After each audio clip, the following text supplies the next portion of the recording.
అందుకని వాళ్ళకి బ్రతకాలనుంది, కానీ బ్రతకడానికి మార్గం లేదు. ఇది సుందరకాండ ప్రారంభం. కష్టమన్న మాటకి చిట్ట చివరి స్థితి ఏది అంటే బ్రతకాలని ఉన్నా ఇక బ్రతకడానికి మార్గం లేదు. అంత పెద్ద కష్టంలో ఉన్నారు. వెనక్కి వెడితే సుగ్రీవుడు చంపుతాడు, ముందుకు వెళ్ళడానికి మార్గం తెలియదు, సీతమ్మ ఎక్కడుందో జాడ తెలియదు. అందుకని ప్రాయోపవేశం చేశారు. మేమందరం చచ్చిపోతామని పడుకున్నారు. మేమేమి ముట్టుకోం, మా అంతటా మా శరీరాలు పడిపోతాయి, లేదా క్రూర మృగాలో పక్షులో ఏవో వచ్చి మమ్మల్ని చంపేస్తాయి, తినేస్తాయి అని పడుకున్నారు. నిజంగా వాళ్ళు చచ్చిపోదామని అనుకోవట్లేదు, బ్రతకాలనుంది, కానీ చచ్చిపోవడం వినా మార్గం లేదు. అది అక్కడున్న స్థితి. అంత శోక సముద్రంలో ఉన్నారు. అటువంటి స్థితిలో అకస్మాత్తుగా ఒక పక్షి అరిచింది. వాళ్ళు తెలిసో తెలియకో రామకథ చెప్పుకున్నారు పడుకుని. ఇదెక్కడి ప్రారంధం వచ్చింది రామనకి? ఎక్కడో కోసల దేశానికి అయోధ్య రాజధాని. అయోధ్యని పరిపాలించిన వాడు దశరథుడా. దశరథుడికి 3 భార్యలా, 60,000 సంవత్సరముల వయస్సు వచ్చే వరకు బిడ్డలు లేరా? బిడ్డలు పుట్టకపోవడానికి ఎదురొచ్చినటువంటి పాపాన్ని పోగొట్టుకోవడానికి అశ్వమేధయాగం చేసి మంచి కుమారుల్ని పొందడానికి పుత్రకామేష్టి చేశాడా? చేసిన యజ్ఞ ఫలితంగా రామలక్ష్మణ భరత చతుర్భులనేటటువంటి 4 ఉత్తములైన కుమారుల్ని పొందాడా? పెద్దవాడు సుగుణాభిరాముడా. సీతమ్మ తల్లితో కలిసి తండ్రి మాట నిజం చేయడానికి అరణ్యవాసానికి వెళ్ళాడా? సీతమ్మ తల్లిని రాక్షసుడు అపహరించాడా? ఆ రామచంద్రమూర్తికి మన ప్రభువైన సుగ్రీవుడితో స్నేహం కుదిరిందా? వాలిని సంహరించి సుగ్రీవుడికి పట్టాభిషేకం చేశాడా? నీకెందుకు సీతమ్మ జాడ కనిపెడతానని మన ప్రభువైన సుగ్రీవుడు మాటిచ్చాడా? ఇచ్చిన మాట నిలబెట్టుకోవడానికి అన్ని దిక్కులకి వానరుల్ని పంపి మన ప్రారంధం కొద్దీ దక్షిణ దిక్కుకి మనని పంపాడా? మనం ఈ బిలంలో చిక్కుబడిపోయామా? సమయం దాటిపోయిందా? బ్రతకడానికి మార్గం లేక ప్రాయోపవేశం చేసి చచ్చిపోవడానికి సిద్ధపడుతున్నామా? మన కుటుంబాలు ఏమైపోతాయో, మన జాడ తెలియక ఎలా ఏడుస్తారో అని తెలిసో తెలియకో రామకథ చెప్పుకుంటున్నారు. అకస్మాత్తుగా ఓ పెద్ద పక్షి అరిచింది. ఎవడు రానా తమ్ముడైన జటాయువు పేరెత్తినవాడు అంది. వాళ్ళు కథాపరంగా జటాయువు పేరు చెప్పారు. వాళ్ళు చచ్చిపోదామని ఉంది, పక్షి వచ్చింది చంపేస్తుందేమో అన్నారు. అప్పుడు వెళ్ళి అడిగారు, ఎవరు నువ్వు అన్నారు. నేను జటాయువు యొక్క సోదరుడు సంపాతిని, నా రెక్కలు కాలిపోయాయి, నాకు రెక్కలు లేవు, నన్ను తీసుకెళ్ళండి సముద్రం దగ్గరికి, నా తమ్ముడు మరణించాడన్న వార్త తెలిసింది కాబట్టి నేను జలతర్పణ చేస్తానంది. జలతర్పణ చేసి మీరు ఎందుకు బాధపడుతున్నారని అడిగింది. సీతమ్మ జాడ తెలియదు అన్నారు. నేను సంపాతిని, నాకు విశేషమైనటువంటి దృష్టి శక్తి, నేను ఇక్కడ కూర్చుని చూస్తున్నాను, అదిగో లంకాపట్టణంలో సీతమ్మ ఉంది, నా మాట నమ్మండి, మీరు బయలుదేరండి, లంకలో అన్వేషించండి, మీకు సీతమ్మ కనపడుతుంది అంది. ఆ మాట సంపాతి చెప్పగానే కాలిపోయిన రెక్కలు మళ్ళీ వచ్చాయి కిష్కింధకాండ చివర్లో. అంటే రామకార్యం మీద వెడుతున్నటువంటి వాళ్ళకి మాట సాయం చేసినంత మాత్రం చేత కాలిపోయిన రెక్కలు మళ్ళీ పుట్టాయి. తెగిపోయిన రెక్క తిరగచ్చు, ఊడిపోయిన రెక్క మళ్ళీ అంటించచ్చు, ఏదో శస్త్రచికిత్స చేసి. అవి కాలిపోయాయి కాబట్టి ఇక మొలవో పక్షికి. కానీ అది చేసిన పని ఏమిటంటే రామకార్యం మీద వెడుతున్న వాళ్ళకి గుక్కెడు మంచినీళ్లు కాదు ఇచ్చింది, ఒక్క మాట సాయం చేసింది. మాట సాయం చేసినంత మాత్రం చేత కాలిపోయిన రెక్కలు వచ్చాయి.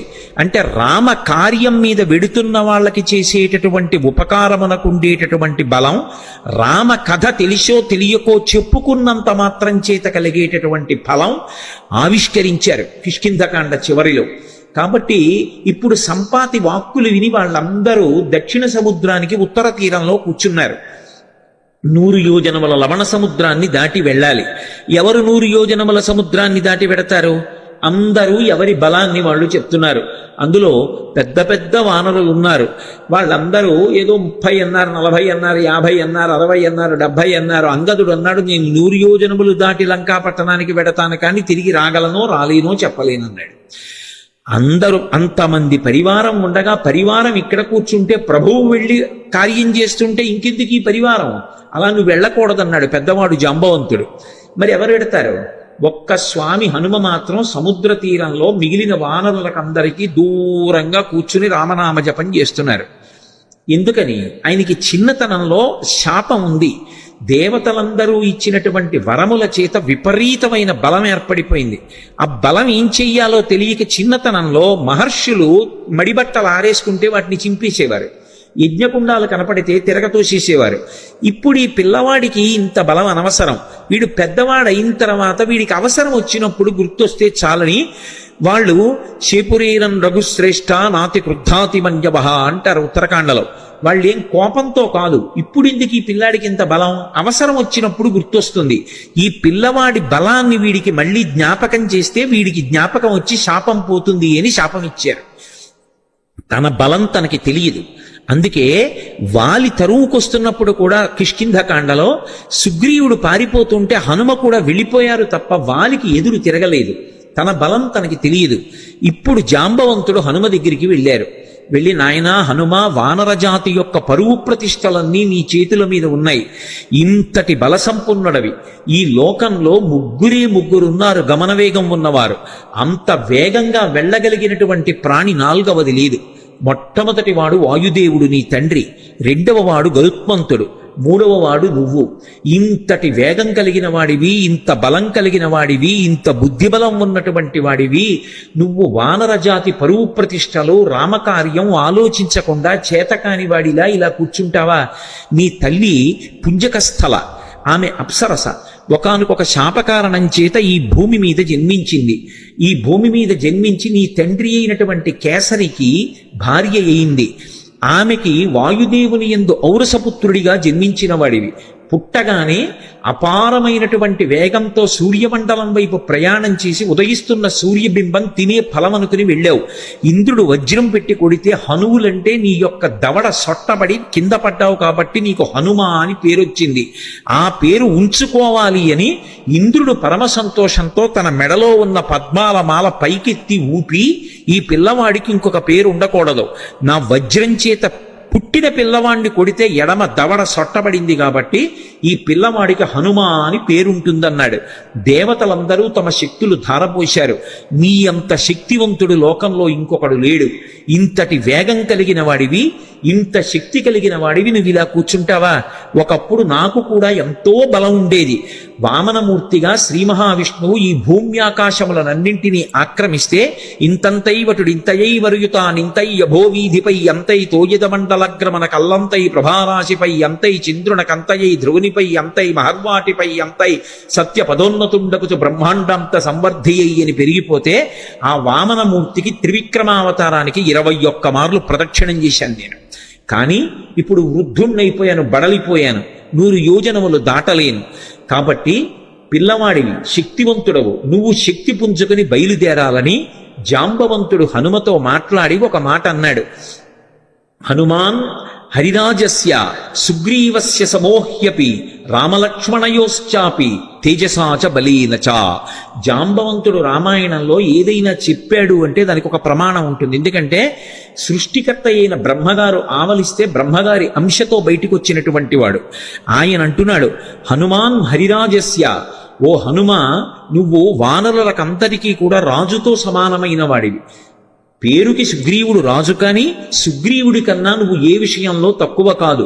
సుగ్రీవుడే కాదు, రామలక్ష్మణయోశ్చాపి తేజసాచ బలైనచ, రామలక్ష్మణులతో కూడా నువ్వు తేజస్సులో బలంలో సమానమైనటువంటి వాడివి.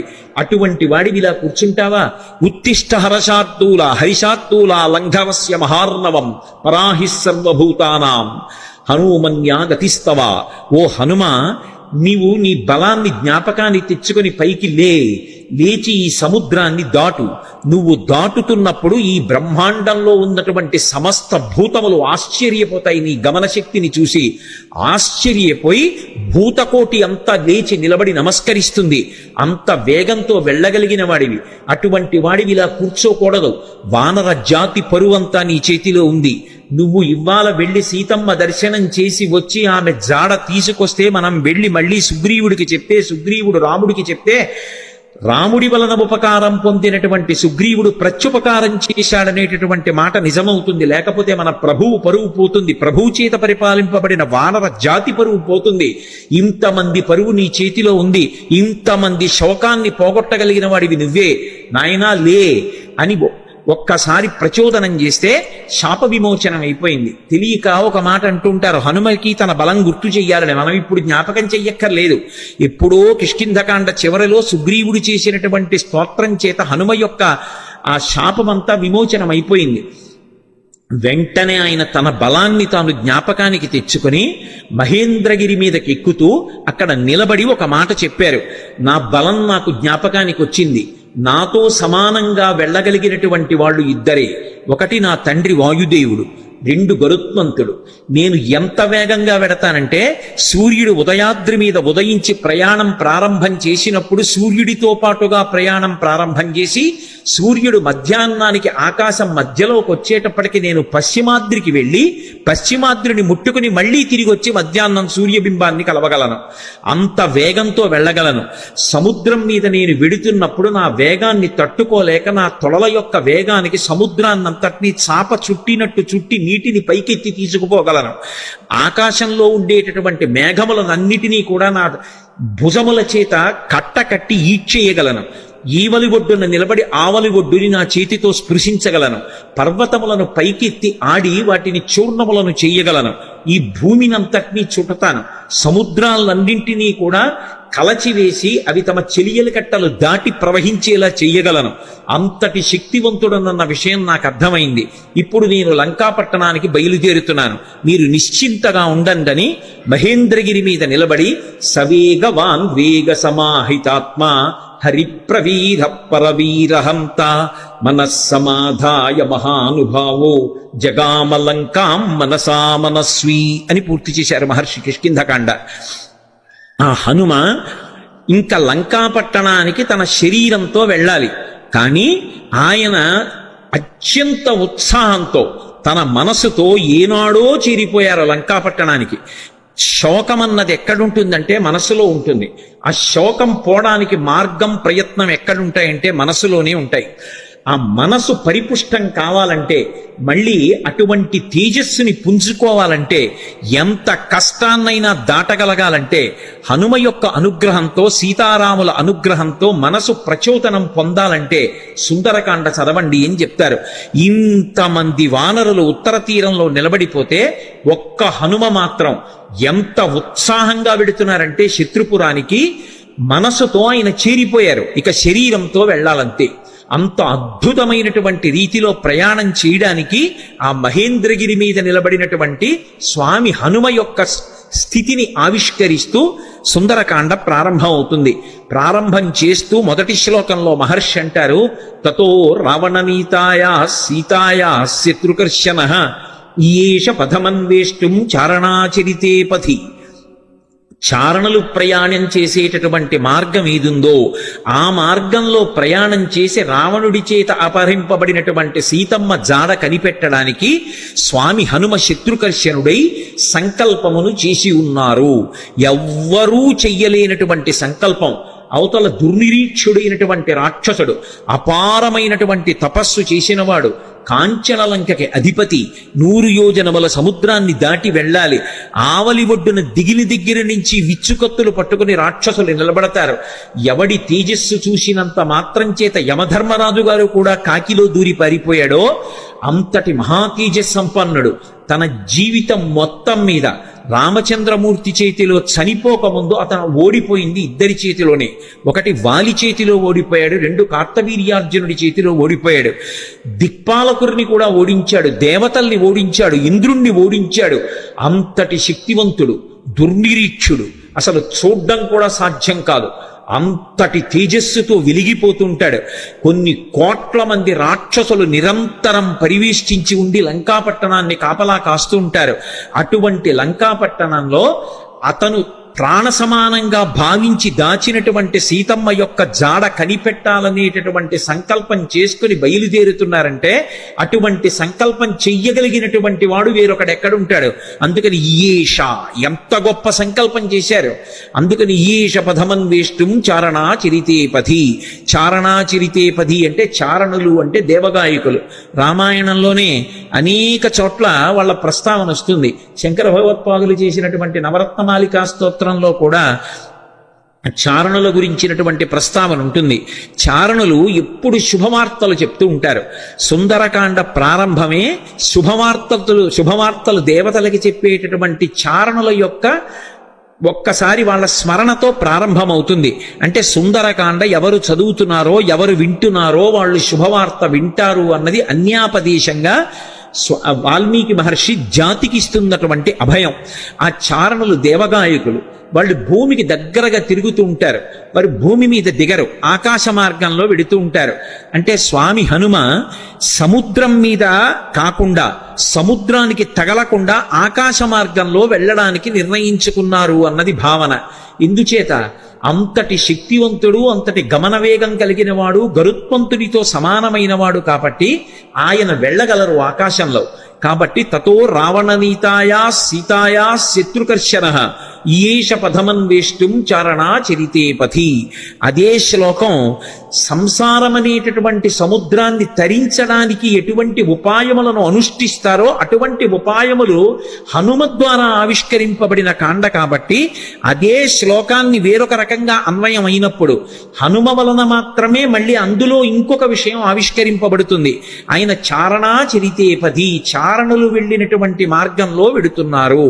చరణము అన్న మాట దేనికి అన్వయం అవుతుందంటే ప్రధానంగా వేదంలో ఉండేటటువంటి మంత్రభాగాలు ఉంటాయి. వేదంలో ఉండేటటువంటి మంత్రభాగాలకి సంబంధించినటువంటి విభాగాల్ని చరణములు అని పిలుస్తారు. చారణ చరితేపథి అంటే వేదము చేత చెప్పబడినటువంటి సంప్రదాయబద్ధమైనటువంటి మార్గంలో ప్రయాణం చేసి బ్రహ్మ విద్యాస్వరూపిణి అయినటువంటి సీతమ్మ జాడ తెలుసుకోవడానికి ఒక గొప్ప ఉపాసకుడు ఉపాసన ప్రారంభం చేశాడు. అంతర్ముఖత్వాన్ని, లంక అనబడేటటువంటి ఈ శరీరం లోపలికి వెళ్ళి ఇక్కడే ఉన్నటువంటి సీతమ్మ యొక్క దర్శనానికి వెడుతున్నాడు. అలా వెడుతున్నవాడు మహాసాధకుడు, మహాపురుషుడు. ఆయన తప్ప మిగిలిన వాళ్ళు ఈ కంటితో ఎదురుగుండా ఉన్న వాటిని చూసి ఆనందపడుతుంటే, భోగం అనుభవిస్తుంటే, ఆయన ఈ కన్నులు మూసి వేదము చేత చెప్పబడినటువంటి మంత్రములను ప్రమాణంగా తీసుకుని చారణా చరితేపథి, ఆ వేదము చెప్పిన సంప్రదాయ పద్ధతిలో అంతర్ముఖత్వంతో లోపల ఉన్నటువంటి బ్రహ్మ విద్యాస్వరూపిణి అయినటువంటి జగన్మాత దర్శనానికి బయలుదేరుతున్నారు. ఇది చెప్పడం ఆ శ్లోకానికి ఉన్నటువంటి ఆంతరమైనటువంటి అర్థం. అందులో రావణ అన్న చోట మధ్యలో ఉన్నటువంటి వా గాయత్రీ మహామంత్రంలో ఉన్నటువంటి బీజాక్షరం. అక్కడికి వచ్చేటప్పటికి బీజాక్షరం ప్రతిపాదింపబడింది. గాయత్రీ మంత్రం ఒక్కదానికి ఒక ప్రత్యేకత. 24 అక్షరాలు బీజాక్షరాలే. 24 అక్షరాలకి ఋషులున్నారు, 24 అక్షరాలకి అధిష్టాన దైవాలు ఉన్నారు. ప్రత్యేకించి ఈ వా అన్న అక్షరాన్ని రోజు గాయత్రీ మహామంత్రంలో అంతర్భాగంగా ఎవరు జపం చేస్తారో వాళ్ళకి అజ్ఞానము తొలగిపోయి జ్ఞానము కలుగుతుంది. అంత గొప్పగా అజ్ఞానమును తొలగించగలిగినటువంటి ఒక యోగి స్వరూపయ్యి అటువంటి మార్గాన్ని మనకి ప్రచోదనం చేస్తూ ఉపాసనా రహస్యములను ఆవిష్కృతమయ్యేటటువంటి రీతిలో స్వామి హనుమ లంకాపట్టణానికి బయలుదేరుతున్నారన్నది ఆ శ్లోకంలో సంకేతం. అందుకని తతో రావణనీతాయా సీతాయా శత్రుకర్షణ ఈయేష పథమన్వేష్టం చారణా చరితేపథి. శత్రుకర్షణ అంటే శత్రువులను అణచినవాడు. ఏవి శత్రువులు? కామక్రోధ లోభ మదమోహమాత్సర్యములే శత్రువులు. కానీ లోకంలో అందరికీ ఎవడి కామం వాడికి సంతోషంలా అనిపిస్తే అవి శత్రువులని భావించి వాటిని పక్కకి పెట్టి భగవద్దర్శనం కోసమని శ్రమిస్తున్న వాడెవరున్నాడో వాడు ఉపాసకుడు. అందుచేత ఆయన శత్రుకర్షణుడైనటువంటి హనుమ బయలుదేరుచున్నారు. ఈ శ్లోకంలో గొప్ప విషయం ఏమిటంటే అసలు ఎప్పుడూ రామాయణం వినని వాడికి ఈ శ్లోకంతో కథ మొదలుపెట్టారనుకోండి, అందులో హనుమ పేరు లేదు. మీరు పూర్వాపరాలు చెప్తే తప్ప ఎవరు బయలుదేరుతున్నారో తెలియదు. కానీ ఈ జాతి గొప్పతనం ఏమిటంటే రామాయణం తెలియని వారు ఉండరు కాబట్టి హనుమ బయలుదేరుతున్నారు అని నేను చెప్పేసేయచ్చు. యథార్థంగా ఆలోచిస్తే అందులో ఎక్కడుంది హనుమ పేరు? ఆ ప్రారంభ శ్లోకంలో తతో రావణనీతాయా సీతాయా శత్రుకర్షణ ఈయేష పథమన్వేష్టం చారణా చరితేపథి. ఆయన బయలుదేరుతున్నారు. ఎవరాయన? హనుమ అంటే కిష్కింధకాండతో అన్వయం చెయ్యి. సుందరకాండని సుందరకాండగా మొదలు పెట్టేయవద్దు. సుందరకాండ గొప్పతనం తెలియాలంటే, రామకథా బలం తెలియాలంటే, హనుమ యొక్క వైభవం తెలియాలంటే, అందరూ సంతోషాన్ని పొందడం మొదలైందని తెలియాలంటే, ఆయన ప్రయాణించేటటువంటి ఆయన శక్తి నీకు తెలియాలంటే కిష్కింధకాండతో అన్వయం చేసి సుందరకాండ మొదలుపెట్టు సుమా. అన్యాపదేశంగా మహర్షి యొక్క సంకేతం. అందుకని ఇప్పుడు స్వామి బయలుదేరడానికి సిద్ధంగా ఉన్నారు.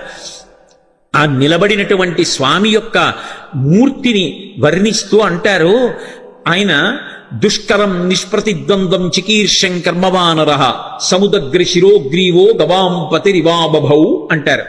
ఆయన తల బాగా రిక్కించి రెండు చేతులు నడుం మీద పెట్టి బలాన్ని పుంజుకుని దూరంగా 100 యోజనముల సముద్రాన్ని చూస్తూ ఆ దక్షిణ దిక్కు వంక చూస్తూ నిలబడితేట ఆయన ఎలా ఉన్నారంటే, ఎదురుగుండా ఒక పెద్ద ఆబోతు నిలబడిందా అన్నట్టుగా ఉన్నారట.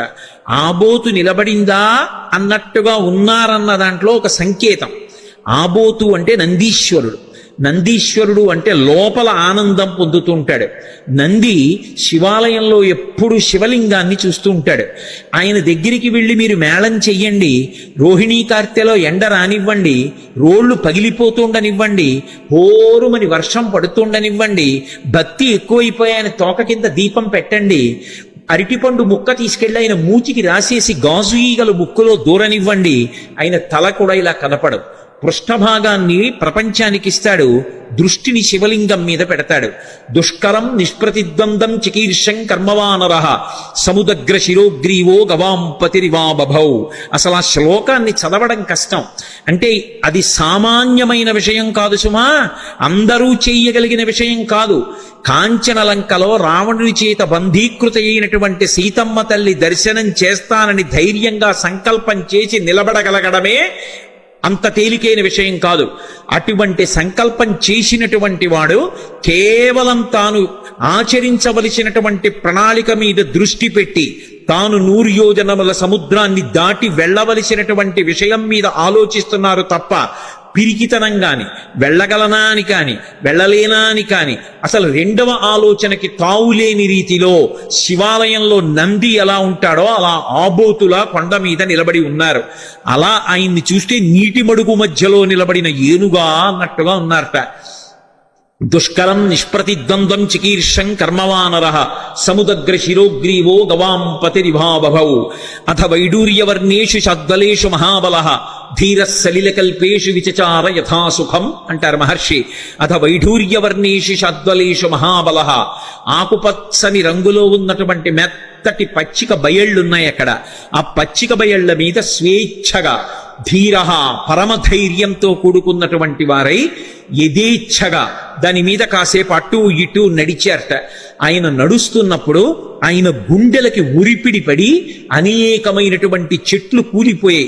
ఆయన యొక్క పదఘట్టనల చేత వచ్చినటువంటి శబ్దాలకి భయపడి క్రూర మృగాలన్నీ కూడా భయంతో పెద్ద రవం చేస్తున్నాయి. ఆయన మాత్రం ధీరుడై పచ్చిగడ్డిలో అటు ఇటు తిరిగారు. అంటే లౌకికమైనటువంటి భోగములను త్రోసిరాజని శరీరం ఎంత క్లేశం పొందినా ఒకప్పుడు పాతాళలింగం దగ్గర కూర్చుని ధ్యానం చేస్తున్నటువంటి భగవాన్ రమణుల తొడల కింద తేళ్లు జెర్రిలు చేరి కరి చేస్తే నిత్తురు కారిపోయి మాంసం బయటికొచ్చి అట్టలు కట్టినా స్పృహలేక అన్ని భోగములను విసర్జించి కటిక చీకట్లో ముళ్ళకంపల్లో భగవద్ దర్శనాన్ని అపేక్షిస్తూ ధ్యానమనందు నిలబడిపోయినటువంటి భగవాన్ రమణుల యొక్క స్థితి ఎలా ఉంటుందో అలా సమస్త భోగములను త్రోసిరాజని శరీరం ఎంత క్లేశపడినా భగవద్దర్శనాభిలాషి అయి ఆ లంకాపట్టణాన్ని చేరడానికి సీతామాత దర్శనానికి ఉద్యుక్తులవుతున్నటువంటి హనుమ యొక్క ఆ తిరుగులేనటువంటి విశ్వాసమునకు ఆయన యొక్క నిర్ణయానికి ప్రతీకగా నిలబడినటువంటి ఆ బాహ్య స్థితిని ఆవిష్కరిస్తుంది శ్లోకం. అందుకని అథ వైడూర్యవర్ణేషు శాద్వలేషు మహాబల ధీర సలిలకల్పేషు విచచార యథాసుఖం.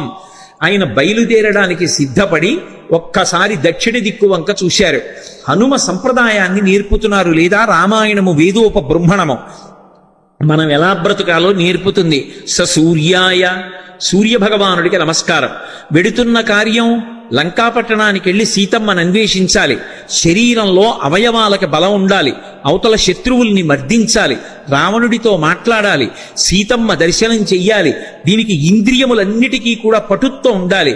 సమస్త ఇంద్రియములకు పటుత్వమునివ్వగలిగినటువంటి మహేంద్రుడికి నమస్కారం. సూర్యాయ మహేంద్రాయ పవనాయ, ఈ శరీరాన్నిచ్చినటువంటి నా తండ్రి వాయుదేవుడికి నమస్కారం. స్వయంభువే, స్వయంభువే అంటే బ్రహ్మగారిని ఒక అర్థం, లేదా రామచంద్రమూర్తికే నమస్కారం చేశారని ఒక అర్థం. స్వయంభువే భూతేభ్యశ్చాంజలిం కృత్వా, సమస్త భూతకోటికి నమస్కరిస్తున్నాను. నేను వెడుతున్న ఈ కార్యం ఇంత గొప్ప కార్యం, దీనికి సమస్త భూతములు నాకు ఉపకరించుగాక. ఎంత వినయంతో బయలుదేరుతున్నారో చూడండి. ఎంత పెద్ద కార్యాన్నైనా ఎవడు సాధిస్తాడంటే, ఎవడు వినయంతో నిలబడగలడో వాడు సాధిస్తాడు తప్ప, ఇంత పెద్ద కార్యం మీద వెడుతున్న వాడిని నేననుకున్నవాడు ఎవడున్నాడో వాడు సాధించలేడు. ఇన్ని కోట్ల మంది వానరులు చెయ్యలేని పని చెయ్యడానికి ఆయన ఒక్కడెడుతున్నాడు. కానీ మీరు చెయ్యలేని దానికి నేను ఎడుతున్నానంట లేదు. ఇంత పెద్ద కార్యానికి నేను వెడుతున్నాను కాబట్టి మీరందరూ నాకు ఉపకారం చెయ్యాలి, మీరు లేని నేను చెయ్యలేను. భూతేభ్యశ్చంజలిం కృత్వా చకార గమనేమతిం. కానీ వెడుతున్నది దక్షిణ దిక్కుకు వెడుతున్నారు. ఏదైనా శుభకార్యం ప్రారంభం చేస్తూ దక్షిణ దిక్కుకి తిరిగి నమస్కారం చెయ్యకూడదు. ఒక్క సంధ్యావందనంలో మాత్రం దిగ్దేవతా నమస్కారం అని చేస్తాం. చేసినప్పుడు 4 దిక్కులకి పైకి కిందకి కూడా నమస్కారం చేస్తాం. ఉత్తప్పుడు ఎప్పుడూ కూడా దక్షిణ దిక్కుకి తిరిగి నమస్కారం చేయకూడదు. అలా చేస్తే అది పితృలోకాధిపతి అయినటువంటి యమధర్మరాజు గారికి అందుతుంది. అందుకని దక్షిణ దిక్కుకి నమస్కారం చెయ్యరు. కాబట్టి దక్షిణానికి చెయ్యకూడదు. కాబట్టి సంప్రదాయంలో తేజస్సు పెరగాలి అంటే తూర్పు దిక్కుకి తిరిగి నమస్కారం చెయ్యాలి. అంజలిం ప్రాముఖ కుర్వన్ పవనాయాత్మయోనయే తతో హి బహృదే గంతుం దక్షిణో దక్షిణాం దిశం. దక్షిణ దిక్కుకు వెళ్ళడానికి తన శరీర బలాన్నంతటినీ కూడా పుంజుకుని శరీరాన్ని పెద్దదిగా పెంచే ముందు ఒక్కసారి తూర్పుకి తిరిగారు. దక్షిణానికి ప్రయాణం, కానీ తూర్పుకి తిరిగి అంజలి ఘటించారు సూర్యనారాయణమూర్తికి. అంజలి ఘటించి తన తండ్రి అయినటువంటి వాయుదేవుడికి ఇంకొక్క మారు నమస్కారం చేశారు. శరీరాన్నిచ్చినటువంటి తండ్రి అంటే శంకరాయచ మయస్కరాయచ అంటుంది. పరమశివుడు ఇంట్లో తిరిగితే కరచనాదులతో, అదే తండ్రి. అటువంటి తండ్రి రూపంలోనే పరమేశ్వరుడు తిరుగుతూ ఉంటాడు అని. అటువంటి తండ్రికి వేరొక్క పర్యాయం నమస్కారం చేశారు. అంజలిం ప్రముఖ కుర్వన్ పవనాయత్మయోనయే తతోహి వౌృతే గంతుం దక్షిణో దక్షిణాం దిశం. ఇప్పుడు ఇక బయలుదేరాలి. పెద్ద శరీరాన్ని పర్వతంలా పెంచారు. పెంచి ఇక బయలుదేరడానికి సిద్ధపడుతూ సచచాలాచలశ్చాపీ ముహూర్తం కపిపీడితః తరూణాం పుష్పితాగ్రాణాం సర్వం పుష్పమశాతయత్ గిరిణా పీడ్యమానేనా పీడ్యమానాని సర్వశః గుహావిష్టాని భూతాని వినేదుర్వికృతైశ్వరైః తాస్తథా సవిషైర్దష్టా కుపితైస్తైర్మహాశిలాః జజ్వల పావకో దీప్తా బిబిదుశ్చ సహస్రధా యాని ఔషధజాలాని తస్మిన్ జాతాని పర్వతే విషఘ్నాన్యపి నాగానాం నశేకుష్యమితుం విషం అన్నారు మహర్షి. ఎంత అద్భుతంగా వర్ణించారో. పర్వతాకారుడై నిలబడి ఆ మహేంద్ర పర్వతాన్ని తన 2 పాదముల చేత గట్టిగా పీడించారు. ఆ తొక్కి పట్టేటప్పటికి గుహలన్నీ కూడా మూసుకుపోయాయి. ఆ మూసుకుపోయే ముందు ఆ పర్వతం కదిలింది. కదిలి చెట్లకున్నటువంటి పువ్వులన్నీ రాలిపోయాయి. ఆ రాలిపోయినటువంటి పువ్వులన్నీ ఆయన ఒంటి మీద మహేంద్రగిరి మీద పడ్డాయి. ఇది మహేంద్రగిరి పుష్పాల కొండ అనిపించింది. ఆయన ఒళ్ళంతా పువ్వులు. ఇంకొంచెం నొక్కారు. గుహావిష్టాని భూతాని వినేదుర్వికృతైశ్వరై. అందులో పెద్ద పులులు, సింహాలు, రకరకాలైన క్రూర జంతువులు ఉన్నాయి. ఆ గుహల్లో పడుకున్నాయి. ఎప్పుడైతే గుహ నొక్కుకుపోతోందో అవి బయటికి పారిపోదామని లేచి బయటికి వస్తున్నాయి. నడుం దాకా బయటికి వచ్చేటప్పటికి గుహ నొక్కుకుపోయింది. సగం శరీరం లోపలుండిపోయింది, సగం శరీరం బయట ఉండిపోయింది. అప్పటి వరకు ప్రశాంతంగా ఉన్నటువంటి మహేంద్రగిరి ఒక్కసారి క్రూర మృగాల యొక్క పెద్ద పెద్ద అరుపులతో కొండంతా నిండిపోయింది. ఉత్తర క్షణం ఆశ్చర్యపోయారు. ఏమైంది ఈ కొండకి? ఈ కొండ బద్దలైపోతోందా? ఎవరైనా రాక్షసులు వచ్చి దీన్ని భేదిస్తున్నారా అని. అంత పెద్ద అరుపులతో నిండిపోయింది. ఇంకా గట్టిగా నొక్కారు. నొక్కేటప్పటికి శాస్తదాస విషైర్దష్టాః కుపితైస్తైర్మహాశిలాః. అందులో పెద్ద పెద్ద నాగుపాములు కలుగుల్లో పడుకునున్నాయి. విషాలతో కూడుకున్నటువంటి సర్పములు. అనేకమైన సర్పములు ఉన్నాయి. ఇందాక గుహలు నొక్కుకున్నాయి, ఇప్పుడు చిన్న చిన్న కన్నాలు కలుగులు కూడా నొక్కుకుపోతున్నాయి పర్వతం తొక్కేస్తుంటే. ఆ కలుగుల్లో ఉన్నటువంటి పావులన్నీ బయటికి బుస్ అని పైకొచ్చాయి. సగం పైకొచ్చేటప్పటికే ఆ కలుగు నొక్కుకుపోయింది. నడుం దగ్గర నుంచి లోపల కుండిపోయింది, మిగిలింది పైకుండిపోయింది. వాటికి విశేషమైన ఆగ్రహం వచ్చి పడగలు విప్పాయి. ఆ పడగలు విప్పేటప్పటికి నల్లటి స్వస్తికాకారాలు కనపడుతున్నాయి. ఒక్కసారి మహేంద్రగిరి అంతా పావులన్నీ పడగలు విప్పితే స్వస్తికాకారంతో పావుల పడగలు కనపడుతుంటే విచిత్రమైనటువంటి శోభని పొందింది. ఆ పడిపోతున్నప్పుడు బంగారు శిలలు, వెండి శిలలు కిందకి పడిపోతుంటే అవి మురుసుకున్నప్పుడు కొండంతా ఎక్కడ చూసినా బంగారు గీతలు, వెండి గీతలు, పచ్చగా తెల్లగా గీతలు పడిపోయింది. ఈ బయటికి వచ్చేసినటువంటి పావులు ఇవన్నీ ఎంతసేపట్లో, నేను వర్ణించినంతసేపు పట్టదు, ఒక్క క్షణకాలంలో బయటికి వచ్చినటువంటి పాములు తమ పడగలు విప్పి ఆ బాధ తట్టుకోలేక పక్కన ఉన్నటువంటి శిలల్ని కాటువేశాయి. వాటి విషం వచ్చి శిలలకి తగిలేటప్పటికీ ఆ శిలల్లోంచి అగ్నిహోత్రం పుట్టి ఒక్క క్షణంలో మహేంద్రగిరి అంతా కూడా అగ్నిహోత్రంలో తగలబడిపోతోంది. అక్కడ అనేకమైనటువంటి ఓషధులు ఉన్నాయి. యాని ఔషధజాలాని తస్మిన్ జాతాని పర్వతే విషఘ్నాన్యపి నాగానాం నశేకుష్యమితుం విషం.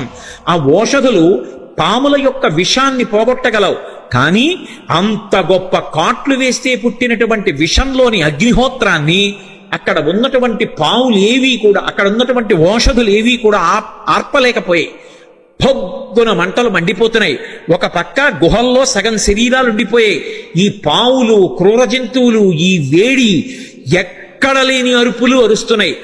అలా అరుస్తున్నటువంటి సమయంలో అక్కడ విద్యాధరులు, గంధర్వులు మొదలైనటువంటి వాళ్ళు బంగారు పాత్రలు తెచ్చుకుని అందులో మద్యం పోసుకుని మంచి మంచి మాంసాలు తెచ్చుకుని తింటూ ఎద్దుల యొక్క తోళ్లు భూమి మీద పరుచుకుని తమ కాంతలతో కలిసి కూర్చొని మాంసం తింటూ మద్యం సేవిస్తున్నారు. అకస్మాత్తుగా కొండ కదిలిపోయింది. దర్శయంతో మహావిద్యాం విద్యాధర మహర్షయ సహితాస్తస్తురాకాశే వీక్షాంచ కృష్ణ పర్వతం.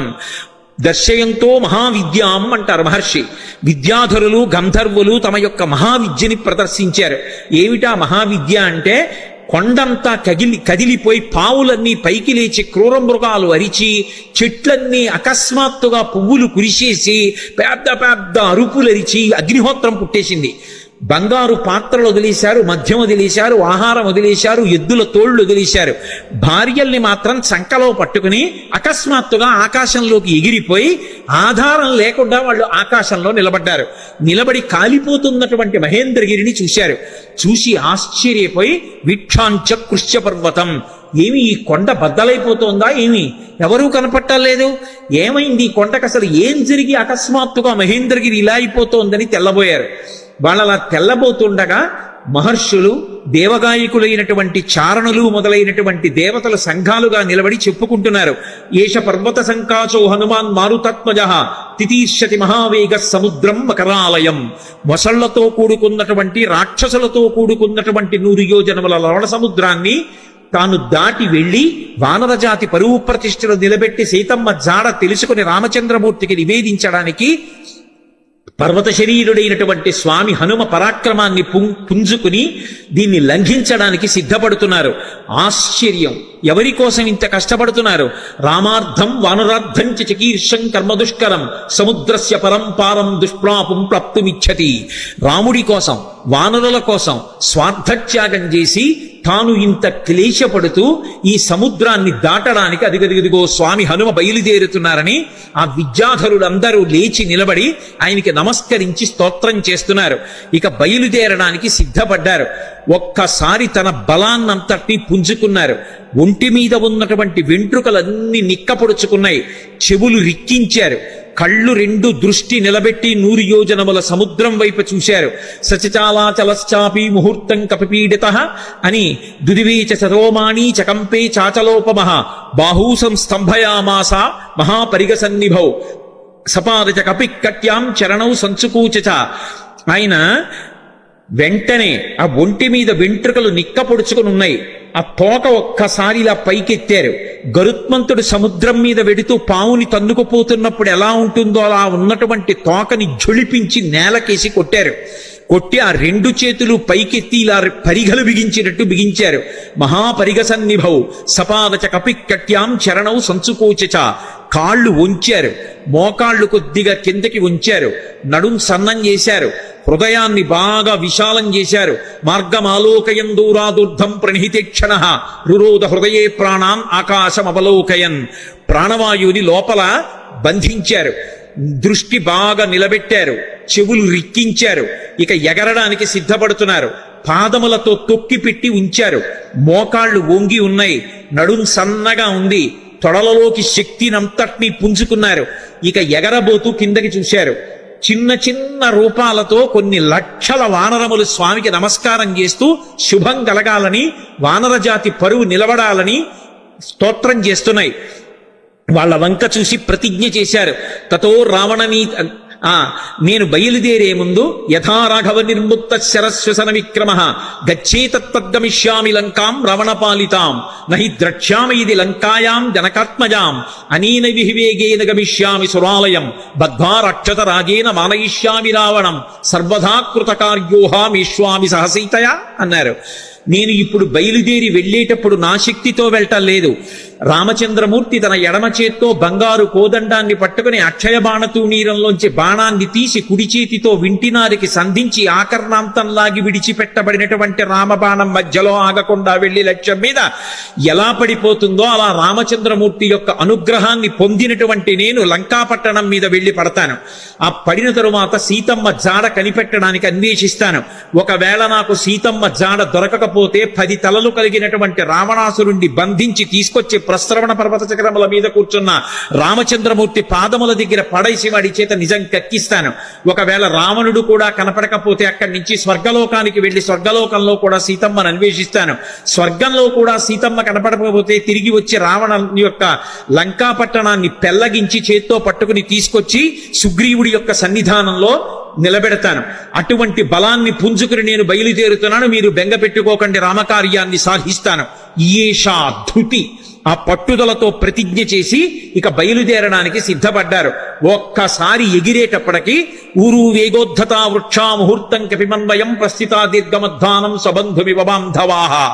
ఆయన ఒక్కసారి సముద్రం మీదకి ఏటవాలుగా తెల్లవారుజాము కాలంలో ఎగిరితే కొన్ని వందల సంవత్సరముల నుంచి ఆ పర్వతం మీద పెరుగుతున్నటువంటి మహావృక్షములు కూడా కూకటి వేళ్లతో సహా పెకలింపబడి ఆయన తొడల వేగానికి ఆయనతో పాటుగా వెళ్ళి కొంత దూరం వెళ్ళిన తరువాత ఇక ఆ వేగంతో వెళ్ళలేక సముద్రంలో పడిపోయాయి. చిన్న చిన్న చెట్లు చాలా దూరం వెళ్ళాయి. ఆ వెళ్ళడం ఎలా ఉందంటే ముఖ్యమైనటువంటి బంధువులు దూర ప్రదేశానికి ప్రయాణం చేస్తుంటే అనుభవించి కొంత దూరం వెళ్ళి వీడ్కోలు పలికి వెనక్కి వస్తున్నటువంటి బంధువుల సమూహమా అన్నట్లుందిట. మహారాజుని అనుగమించి మహారాజు వెంట పెడుతున్నటువంటి సైన్యమా అన్నట్టుగా ఉందిట. ఒక దాంట్లో నిర్బంధం, ఒక దాంట్లో ఐచ్ఛికం. బంధువులు వెళ్ళేటప్పుడు స్వచ్ఛందంగా వెడతారు, సైన్యం వెళ్ళేటప్పుడు రాజుని అనుగమించాలి, రాజాజ్ఞ. ఎలా వెడతారో అలా వెడుతున్నారు. అలా వెళ్ళి ఆ చెట్లన్నీ కూడా బరువైనటువంటి చెట్లు ముందు పడిపోయాయి, తేలికైన చెట్లు చాలా దూరం హనుమతో పాటు వెళ్ళాయి. ఇన్ని చెట్లు ఏకకాలంలో పైకి లేచిపోయి ఆయనతో పాటు వెళ్ళిపోతుంటే ఈ చెట్లకున్నటువంటి పువ్వులన్నీ కూడా పడిపోతే స్వామి శరీరం నిండా ఎక్కడ చూసినా పువ్వులు, ఆకులు, మొగ్గలు అలంకృతమైపోయాయి. అలంకృతమైపోతే ఆయన ఎలా ఉన్నారంటే మెరుపులతో కూడుకున్నటువంటి మేఘం ఆకాశంలో ప్రయాణం చేస్తే ఎలా ఉంటుందో అలా ఉన్నారు. ఆ పువ్వులన్నీ కూడా సముద్రంలో పడ్డాయి. ఆ సముద్రంలో పడినప్పుడు ఆ సముద్రం అంతా పువ్వులతో కూడి నక్షత్రములతో కూడుకున్న ఆకాశం భూమి మీదకి వస్తే ఎలా ఉంటుందో సముద్రం అలా ఉంది.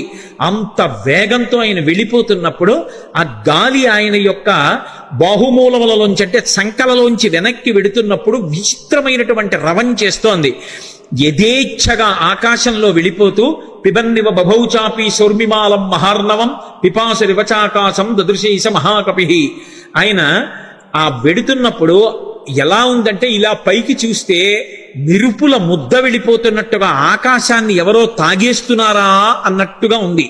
ఆయన వెడుతున్నంతసేపు ఎంత దూరమైన ప్రయాణం చేస్తే అంత దూరం సముద్రం చాప చుట్టినట్టు పైకి లేచి ఆయన శరీరం అలా వెళ్ళిపోగానే ఆయనకి తగులుతోందా అన్నట్టుగా పైకి లేచి విరిగి కెరటం పడిపోతోంది.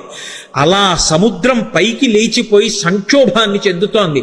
పెద్ద పెద్ద చెట్లు పడిపోయాయి, కెరటాలన్నీ కదిలిపోతున్నాయి, సముద్రంలో ఉండేటటువంటి ప్రాణులన్నీ క్షోభ చెందాయి. ఒక పక్క మేఘమండలాన్ని చీల్చుకుంటూ మేఘాలలోకి వెడుతూ బయటికి వస్తూ తొంగి చూస్తూ చంద్రుడు ప్రయాణిస్తున్నాడా అన్నట్టుగా వెడుతున్నారు. ఆ వెడుతున్నప్పుడు సంధ్యాయా సమవిస్పృష్టం యథాతత్ సూర్యమండలం ముఖం నాసికయా తస్యా తామ్రయా తామ్రమా బభౌ. ముందు నుంచి చూస్తే ఎర్రటి ముఖం, పగడాల ముద్దలా ఉన్నటువంటి ఎర్రటి మూతి, వెనకాల చూస్తే గైరికాది ధాతువులతో ఉన్నటువంటి పర్వతం బద్దలైతే జేగురు రంగులో ఎలా ఉంటుందో అటువంటి పృష్ఠభాగం. ఆ తోక చూస్తే ఇలా స్తంభంలా నిలబెట్టారు. ఇంద్రధ్వజానికి పూజ చేసినప్పుడు ఇంద్రధ్వజాన్ని ఎలా నిలబెడతారో అలా నిలబెట్టారు. అప్పుడప్పుడు ఆ తోకని ఉంచి విసురుతున్నారు. అది ఎలా ఉందంటే గరుత్మంతుడు సముద్రం మీద వెడుతూ ఒక పావుని నోట కరచుకొని వెడుతున్నప్పుడు అది గింజుకుంటే ఎలా ఉంటుందో ఆ తోక తిరగడం అలా ఉంది.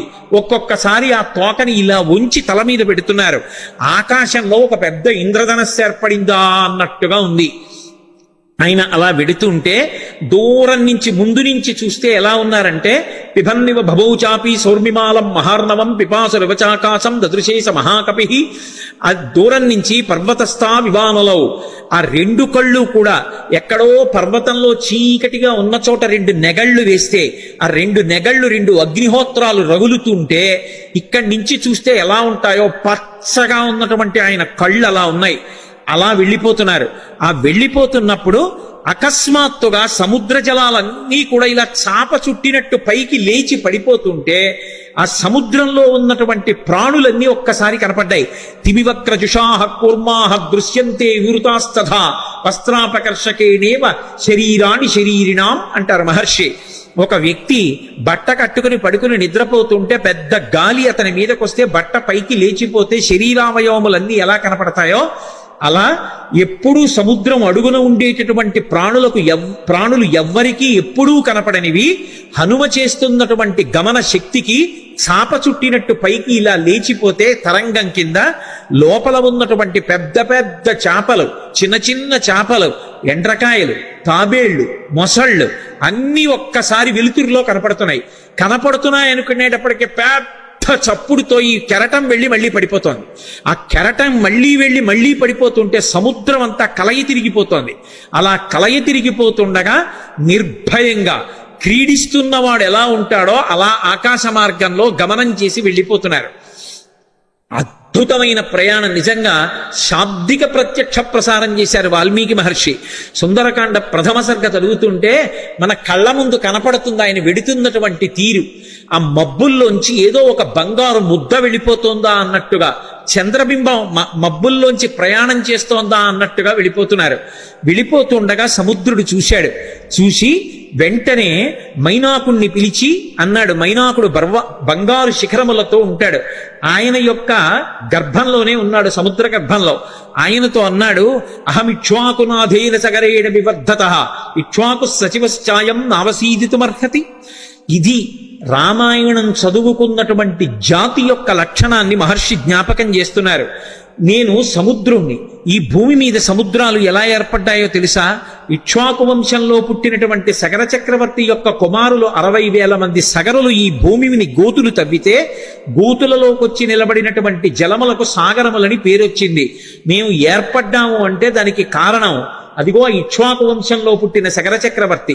ఇవాళ ఆ ఇక్ష్వాకు వంశంలో పుట్టినటువంటి రామచంద్రమూర్తి యొక్క భార్య జాడ తెలియక ఆపద పొందితే రాముడికి సహాయం చెయ్యాలి అని ఆయన యొక్క సచివుడైనటువంటి స్వామి హనుమ నిరాధారమైనటువంటి ఆకాశ మార్గంలో ప్రయాణం చేసి వెడుతున్నారు.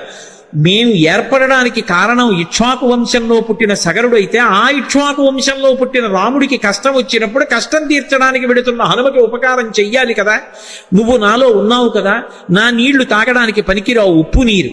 కానీ నీ ఎందు పర్వతములున్నాయి, ఆ పర్వతాల్లో చెట్లున్నాయి, చెట్లల్లో అనేకమైన తేనెపెట్లున్నాయి, కందమూలాలున్నాయి.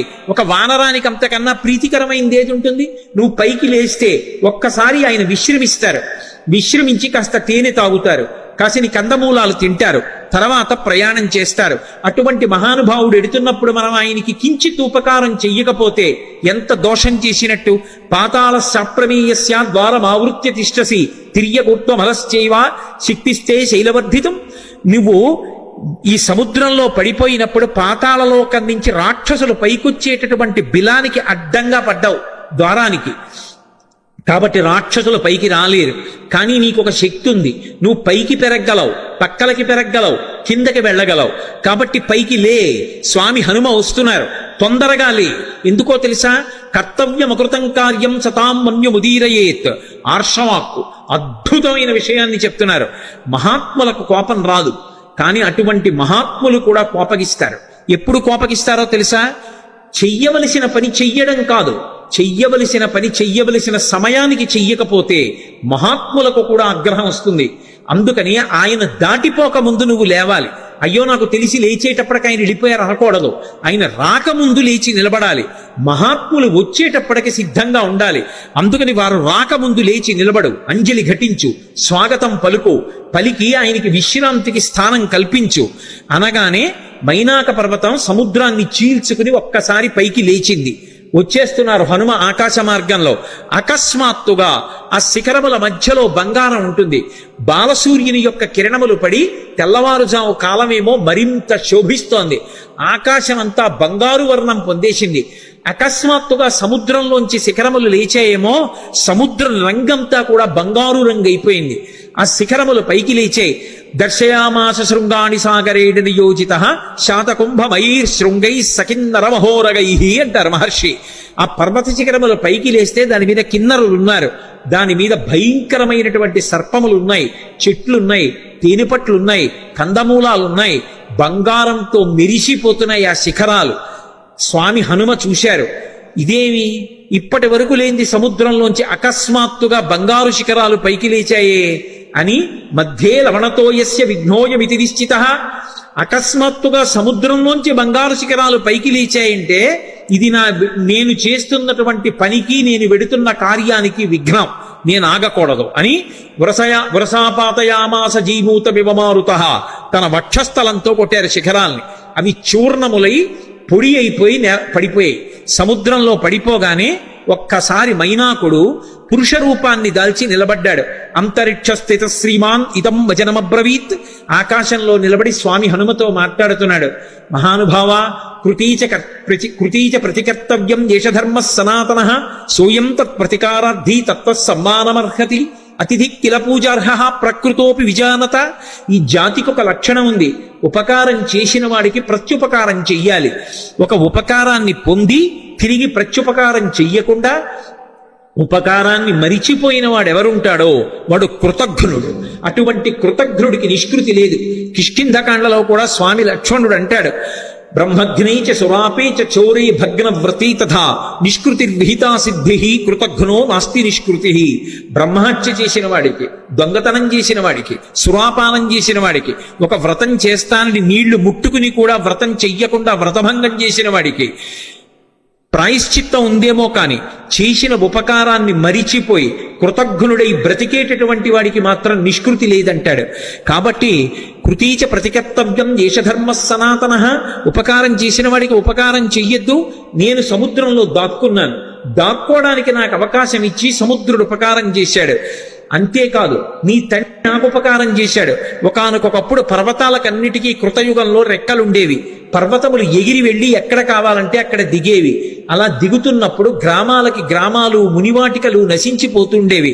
అందరూ హాహాకారాలు చేస్తే దేవేంద్రుడు తన వజ్రాయుధంతో పర్వతాలకు ఉండేటటువంటి రెక్కలు తరిగేశాడు. అలా తరిగేస్తున్నప్పుడు నా రెక్కలు కూడా తరిగేస్తాడని నేను భయపడి భయంతో రెక్కలు ఉన్నా ఎగరలేక ఉండిపోయాను. అప్పుడు నీ తండ్రి వాయుదేవుడు చూశాడు. మిత్రత్వాన్ని పాటించి అయ్యో రెక్కలున్నా ఎగరలేకపోతున్నాడని నన్ను ఎత్తి ఇంద్రుడికి కనపడకుండా తీసుకొచ్చి సముద్రంలో పడేశాడు. నేను వెళ్ళి రాక్షసుడు పైకొచ్చేటటువంటి బిలమార్గానికి అడ్డుగా పడ్డాను. ఇంద్రుడు ఓరకంట చూసి పోనీలే భయంతో కదలడు కాబట్టి బిలమార్గం మూసుకుంది, రాక్షసులు పైకి రారు, ఉభయత్రా ఉపకారం జరుగుతుందని ఊరుకున్నాడు. రెక్కలున్నా కదలలేక ఆనాటి నుంచి ఈనాటి వరకు సముద్రంలో పడున్నాను. నీ తండ్రి వాయుదేవుడు నాకు ఉపకారం చేశాడు. ఆ తండ్రికి కొడుకువి నువ్వు. ఆత్మావై పుత్రనామాసి. ఆయనకి ఉపకారం చేస్తే ఎంతో, ఆయన కొడుక్కి ఉపకారం చేస్తే అంతే. అందుకని నువ్వు వెడుతున్నప్పుడు నీకు నేను ఉపకారం చెయ్యొద్దు. అతిథి కిల పూజార్హ ప్రకృతోపి విజానత.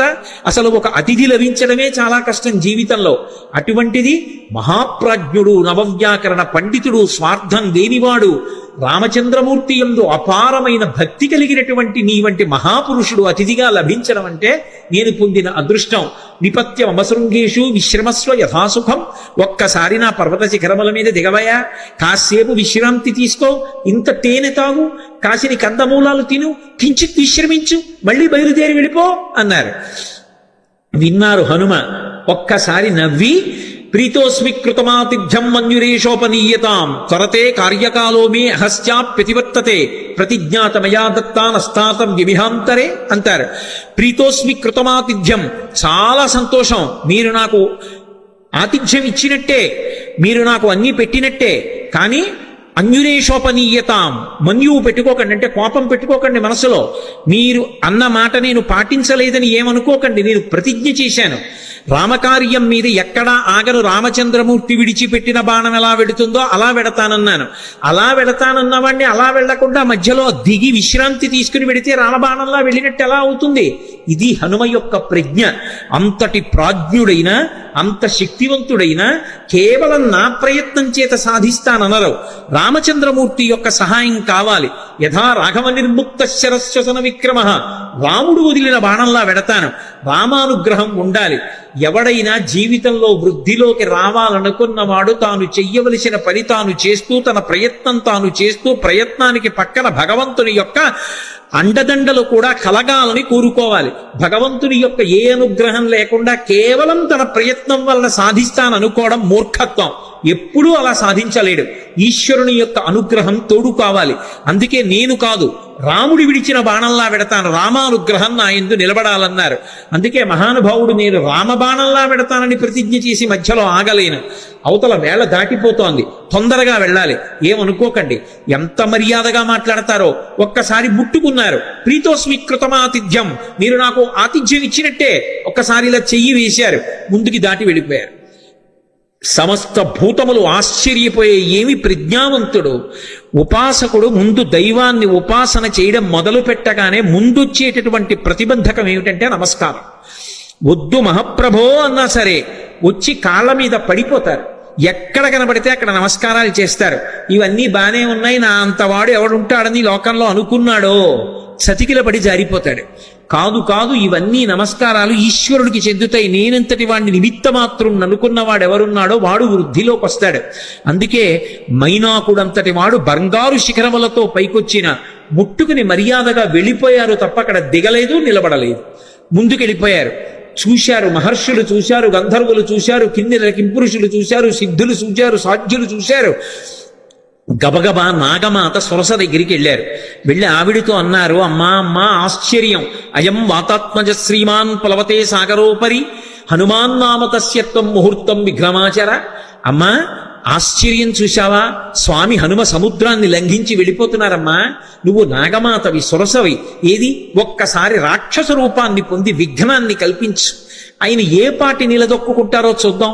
అమ్మా వెళ్ళిపోతున్నారమ్మా, తొందరగా విఘ్నం కల్పించు అన్నారు. అడగచ్చా మాట అంటే ఇందులో ఒక విశేషం ఉంది. అసలు ఆ పేరే ఎంత గొప్ప పేరో, సురస. 3 అక్షరాలు కాబట్టి బేసి సంఖ్య. ఆడపిల్ల పుట్టినప్పుడు పెట్టడానికి యోగ్యమైన పేరు. పైగా అది నాగుల యొక్క తల్లి, అన్నిటిని మించి దక్ష ప్రజాపతి యొక్క కూతురు. అందుకని దాక్షాయణి అన్న పేరు అన్వయం అవుతుంది. ఆవిడ సామాన్యురాలు కాదు, అంత గొప్ప తల్లి. అందుకే సురస అని పేరు పెట్టారు.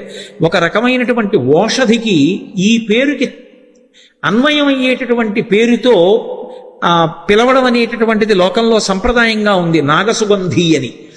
సురస 3 అక్షరాలు. అసలు ఆ పేరు పిలవడమే ఎంత అందంగా ఉంటుందో చూడండి. మంచి రసము, సురస. సురస ఎవరు, నాగమాత ఎవరు, ఎందుకు వచ్చింది? అసలు ఆవిడ్ని ఎందుకు తీసుకొచ్చారు దేవతలు? ఆవిడ్ని ఎందుకు తీసుకొచ్చారు సిద్ధులు, సాధ్యులు, యక్షులు, గంధర్వులు, కిన్నెరుడు, కింపురుషులు? అంటే ఈ సురస ఎవరో కాదు, కశ్యప ప్రజాపతి భార్యలలో ఒకటి అయినటువంటి కద్రువ. మీరు పూర్వం మహాభారతంలో ఆదిపర్వంలో ప్రారంభం కథ అదే. వినతా కద్రువుల కథ విని ఉంటారు. కద్రువ వినత యందు అసూయ చెందింది. అసూయ చెంది వినతతో దాస్యం చేయించుకోవడమని ఇంద్రుడి యొక్క ఉచ్చైశ్రవం అనేటటువంటి తోకకి పాము చుట్టుకునేటట్టుగా చేసింది. పాములన్నీ ఆమె పిల్లలు, అందుకే ఆమె నాగమాత. రామాయణంలో నాగమాత సురస అంటారు. ఆ కద్రువ గరుత్మంతుణ్ణి పరీక్షించింది. వినతకి కుమారుడుగా గరుత్మంతుడు వచ్చాడు, అందుకే వైనతేయుడు. ఆయన తల్లి యొక్క శాపాన్ని పోగొట్టాడు, అమృతాన్ని తీసుకొచ్చాడు. పైకి వెళ్ళి యథేచ్ఛగా ఆయన్ని ఎవ్వరూ అడ్డుకోలేకపోయారు. దేవలోకానికి వెళ్ళి అమృతాన్ని తీసుకొచ్చిన వాడు గరుత్మంతుడు. పుట్టగానే పైకి ఎగిరినవాడు గరుత్మంతుడు. పుట్టి అమ్మకి పేరు తెచ్చినవాడు గరుత్మంతుడు. ఆయన యొక్క తేజస్సు అప్రతిహతం. ఆయన వెడుతుంటే ఆయన యొక్క రెక్కల అల్లార్పుకి ఆ కాంతికి సమస్త లోకాలు స్తంభీభూతములైపోతాయి. అలా వెడతాడు ఆయన, అలా వెడతారు హనుమ. పుట్టగానే పైకి గిరిన వారు హనుమ. గరుత్మంతుడు ఎలా అమృత భాండానికి ఎలా వెళ్ళాడో అలా వెడుతున్నారు సీతాదర్శనానికి హనుమ. అక్కడ దేవతల్ని ఓడించాడు గరుత్మంతుడు, ఇక్కడ రాక్షసుల్ని ఓడించాలి హనుమ. గరుత్మంతుడు శ్రీ మహావిష్ణువుకి వాహనం, హనుమ విష్ణుస్వరూపమైన రామచంద్రమూర్తికి వాహనం. గరుత్మంతుడు ఒక్క విష్ణువుని వహిస్తాడు, కానీ హనుమ కిమీష భగవాన్ నంది భవే సాక్షాత్ దిహాగత ఏన శక్తోస్మి కైలాసే మయా సంచలితే పుర అన్నాడు సుందరకాండలో రావణాసురుడు ఒక చోట. సాక్షాత్తు నందీశ్వరుడిలా కనపడతారు, అందుకని నందీశ్వరుడే శివుణ్ణి వహిస్తారు.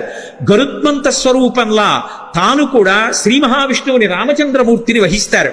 అందుకని గరుత్మంతుడు వాహనం, హనుమ వాహనం. అందుకే ఇప్పటికే హనుమద్వాహనం అని లోకంలో వాహనాలు తిరుగుతున్నప్పుడు హనుమద్వాహనం మీద కూడా పెడతారు స్వామి. కాబట్టి వాహన రీత్యా ఇద్దరు అభిన్నులు. తల్లికి కీర్తి తేవడంలో అభిన్నులు, తల్లికి కలిగినటువంటి ఇబ్బందిని తొలగించడంలో అభిన్నులు. ఇక్కడ సీతమ్మ తల్లితో సమానం. ఆ తల్లిని ఆ చెర నుంచి విడిపించాలి, అందుకు వెడుతున్నారు. ఆయన అమృతం తెచ్చాడు, ఈయన సీతమ్మ జాడ అన్న అమృతాన్ని తెచ్చి వానరుల్ని రాముణ్ణి సీతమ్మని సంతోషపెడతారు. ఆయన చేసిన కార్యం ఈయన చేసిన కార్యం ఒక్కలాంటివి. గరుత్మంతుడికి ఏ వేగం ఉందో హనుమకి ఆ వేగం ఉంది. అందుకే తరచుగా ఆయన తోకని గరుత్మంతుని నోటితో పావుతో పోలుస్తారు. పైగా ఆయన బయలుదేరేటప్పుడు కూడా అందుకే సుపర్ణ వివచాత్మానం మేనీస కపికుంజరహ అంటారు మహర్షి. తనని తాను గరుత్మంతునిగా భావించుకున్నారు, ఎందుకంటే ఇద్దరు అభిన్నులు కనుక. గరుత్మంతుణ్ణి పరీక్ష పెట్టినటువంటి కద్రువ మాత్రమే హనుమని కూడా పరీక్ష చెయ్యడానికి యోగ్యురాలు. ఆ శక్తి ఆవిడికే ఉంది. అందుకే దేవతలు నాగమాత అయినటువంటి కద్రువ దగ్గరికి వెళ్ళారు. కద్రువకి మారు పేరు సురస. ఆ కద్రువే ఒకానొకప్పుడు అదితి చేత శాపం పొందింది. శాపం పొంది రోహిణీదేవిగా వచ్చింది. ఆ రోహిణీదేవిగా వచ్చినప్పుడు మళ్ళీ బలరాముడికి తల్లయింది. బలరాముడు ఎవరు? శేషుడు, పాము. అందుకే ఎక్కడున్నా పాములకు తల్లిగానే ఉంటుంది. బలము మిగుల కలగ బలభద్రుడనిలో ఒక రమణుడకుట చేసి రాముడనియో సతికి పుట్టె గర్భ సంకర్షణంబున సంకర్షణుండనడి ఘనుడు సుతుడు అంటారు పోతన గారు భాగవతంలో. శేషుడికి తల్లిగా రోహిణీదేవిగా నందవ్రజంలో ఒకనాడు కృష్ణ భగవానుడి యొక్క అన్నగారికి తల్లి అయింది. ఆ రోహిణీదేవియే కద్రువ. ఆ కద్రువయే సురస. సురస అన్న పేరుతో రాక్షసీ రూపాన్ని పొందింది. అందుకని మాతృస్థానీయ, అమ్మతో సమానురాలు.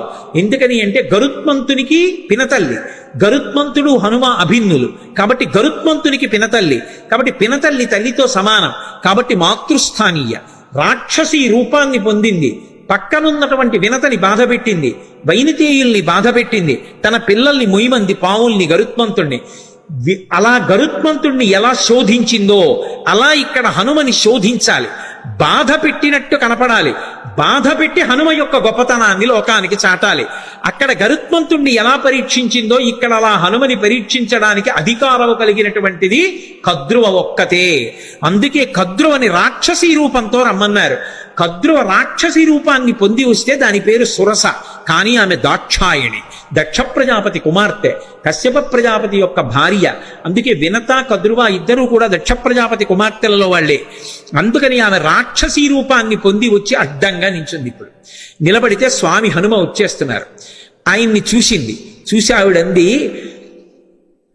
నువ్వు ఒక్కసారి నా నోట్లోకి ప్రవేశించు, భక్షయిష్యామి, నేను తినాలనుకుంటున్నాను, ప్రవిష్టోస్మి మమాననం, నా నోట్లోకి నువ్వు రా అంది. తినాలనుకున్న వాళ్ళు తినేస్తారు, అంతేకాని నా నోట్లోకి నువ్వురా ఏమిటి అంటే పరీక్షిస్తోంది అక్కడ. అంతేకాని సింహిక తినేసినట్లు తినేయాలనుకోవడం ఆవిడ లక్షణం కాదు, శోధించడానికి వచ్చింది. ఇక్కడ వివేకం కావాలి. ఇలా ఎందుకంది ఆ మాట? ప్రవిష్టోస్మి మమాననం అని ఎందుకనాలి? భక్షయిష్యామి, నిన్ను నేను తినేస్తాను, నా నోట్లోకి రా అనరు. తినేయాలనుకున్న వాళ్ళు తినడానికి ఆపేస్తారు, వేగాన్ని ఆపి నోరు తెరిచి పట్టుకుంటారు. ఆవిడ నోరు తెరిచి పట్టుకోవట్లేదు, నోరు తెరిచి రా అంటోంది. ఏమిటి తేడా? ఎందుకని? అది వివేకం అంటే. అది ఉందా హనుమకి? తట్టుకుంటారా రేపు లంకలో? ఇది పరీక్షిస్తున్నారు దేవతలు. వెంటనే ఆయన మహానుభావుడు హనుమ చూశారు, ఇదేదో ప్రతిబంధకం వచ్చిందే, రాక్షసు వచ్చిందే, నోరు తెరిచిందే. ఆయన ఏం బెంగపెట్టుకోలేదు. వెంటనే ప్రహృష్టవదన శ్రీమాన్ ఇదం వచనమబ్రవీత్. ఆయన ముఖంలో సంతోషం అలాగే ఉంది. ఉపాసన చేసేవాడు దైవాన్ని చేరాలనుకునేవాడికి అనేకమైన కష్టాలు వస్తాయి. ఒక్కొక్కసారి సన్మానాలు వస్తాయి, ఒక్కొక్కసారి పెద్దవాళ్లతో పరిచయాలు వస్తాయి, ఒక్కొక్కసారి ఎంతటి వాళ్ళు నమస్కారం చేస్తారు, ఒక్కొక్కసారి ఎవడో రాళ్లు విసురుతాడు. ఆ రాళ్లు విసిరాడని బెంగపెట్టుకోకూడదు, పువ్వులు జల్లారని పొంగిపోకూడదు. రెండిటికీ తట్టుకోవాలి. సురస వచ్చి ఎదురుగుండా నిలబడింది రాక్షసీ రూపంలో. ఆయన బెంగపెట్టుకోలేదని చెప్పడానికి మహర్షి అద్భుత ప్రయోగం చేస్తారు. ప్రహృష్టవదన శ్రీమాన్ ఇదం వచనమబ్రవీత్. పరమ సంతోషంతో ఆవిడ వంక చూశారు. చూసి రామకథ చెప్తారు. హనుమ సుందరకాండలో 1కి 10 మాటలు రామకథ చెప్తారు, అందుకు వింటారు సుందరకాండ. కానీ చెప్పేటప్పుడు మళ్ళీ మొత్తం కథంతా చెప్పరు, ఎక్కడ ఎలా చెప్పాలో అలాగే చెప్తారంతే. ఒక్కొక్క చోట సంక్షిప్తంగా చెప్తారు. ఈ పరిస్థితుల్లో రామకథ వివరంగా చెప్పడం కుదరదు. అందుకే ఎంత సంక్షిప్తంగా చెప్పారంటే, రామో దాశరథిర్నామ ప్రవిష్టో దండకాననం లక్ష్మణైన సహభ్రాత వైదేహ్యా చాపిభార్యయా అథవా మైథిలీం దృష్ట్వా రామంచా క్లిష్టకారిణం ఆగమిష్యామితే వక్త్రం సత్యం ప్రతిశృణోమితే అన్నారు. అమ్మా, దశరథ మహారాజు గారి కొడుకు రామచంద్రమూర్తి సీతమ్మతో కలిసి తండ్రిని సత్యమునందు నిలబెట్టడానికి అరణ్యవాసానికి వస్తే రాముడి భార్య అయిన సీతమ్మని రావణుడన్న రాక్షసుడు అపహరించాడమ్మా. ఆ సీతమ్మ జాడ కనిపెట్టడానికి వెడుతున్నాను. ఒక్కసారి సీతమ్మ జాడ తెలుసుకుని రామచంద్రమూర్తికి చెప్పి వచ్చి నీ నోట్లోకి వచ్చేస్తాను, నన్ను మన్నించమ్మా, వదిలిపెట్టు అన్నారు. ఆవిడ తినేస్తానంటలేదు, పట్టుకోవట్లేదు. ఆవిడంది కుదరదు, ఇది దేవతల వరం, అంటే నిన్ను పరీక్షించాలి, దేవతలు అడిగారు కాబట్టి నువ్వు నా నోట్లోకి వచ్చి వెళ్ళు అంది. నా నోట్లోకి వచ్చాక ఏమో నాకు ఆహారం అయిపోవచ్చు, నువ్వు పరీక్ష తట్టుకోలేకపోవచ్చు, కాబట్టి నా నోట్లోకి వచ్చి వెళ్ళు అంది. ఆయన అన్నారు, అలాగేనా అమ్మా, తప్పదా? అలాగే పెడతాను అన్నారు. పెద్ద శరీరం పెంచారు. ఆ శరీరం పట్టద్దు, ఆవిడ నోరు తెరిచింది. ఇంకొంచెం పెంచారు, ఇంకొంచెం నోరు తెరిచింది. ఆయన అపారమైన వివేకం ఉన్నవాడు, మహానుభావుడు. హనుమంటే సశింక్షప్యాత్మనక్కాయం బభూవాంగుష్ఠమాత్రక. బొటన వేలంత చిన్నవారైపోయారు అకస్మాత్తుగా. సురస పెద్ద నోరు తెరిచి ఇంకా పెంచుతారనుకుంటోంది. ఆయన బొటన వేలంతా అయిపోయి చటుక్కున లోపలికి వెళ్ళి బయటకు వచ్చేసారు. అమ్మా, ప్రవిష్టోస్మి హితే వక్త్రం దాక్షాయని నమోస్తుతే గమిష్యే యత్ర వైదేహీ సత్యం జాసీధరస్తవ అన్నారు. అమ్మా, నీ నోట్లోకి వెళ్ళమన్నావు కదా, ప్రవిష్టోస్మి హితే వక్త్రం దాక్షాయని నమోస్తుతే. కనిపెట్టేశారు మహానుభావుడు, మహావివేకశాలి. అమ్మా, నువ్వు దాక్షాయణివి, దక్ష ప్రజాపతి కుమార్తెవి, కద్రువవి, సురసగా వచ్చావు, నన్ను పరీక్షిస్తున్నావమ్మా, నీకు నమస్కారం.